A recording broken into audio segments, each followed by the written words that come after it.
कुंभमेळ्याच्या पार्श्वभूमीवर सध्या नाशिकमध्ये रस्त्यांवरच्या खड्ड्याचा प्रश्न अगदी ऐरणीवरती आलाय आणि यावरूनच आमदार आदित्य ठाकरे यांचा नाशिक दौराही गाजला। नाशिकच्या दिशेने जात असताना खड्ड्यांमुळे त्यांना तब्बल 25 मिनिटं वाहतूक कोंडीमध्ये अडकून पडावं लागलं।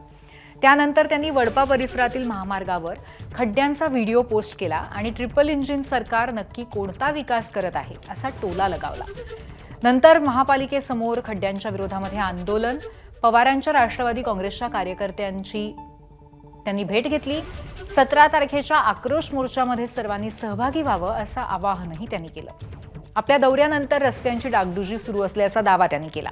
त्यावर 6 महिन्यांनी आदित्य ठाकरेंनी नाशिकचे रस्ते पाहण्यासाठी यावं असं आव्हानच उपमहापौर विलास शिंदे यांनी दिलंय।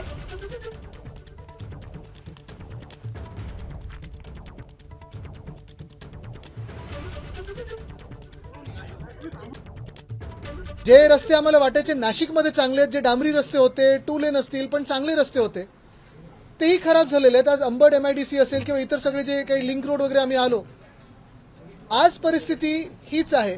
सगळ्या नाशिककरांना मला हे विचारायचं आहे की रस्त्याची कामं सुरू झाल्यापासून मी सगळीकडे जिथे जिथे थांबत होतो, कोण ट्रॅफिकमध्ये अडकलेलं, कोणी तिथे आजूबाजूचे दुकानदार असतील, कोणी रहिवासी असेल, कोणी विद्यार्थी असतील, हे येऊन मला सांगत होते की आधीचे रस्ते साहेब चांगले होते, 5-6 महिने आम्ही जो काही पाहतोय धुमाकूळ घातलाय कॉन्ट्रॅक्टर्सनी सगळीकडे, एवढा भयानक प्रकार चालू आहे।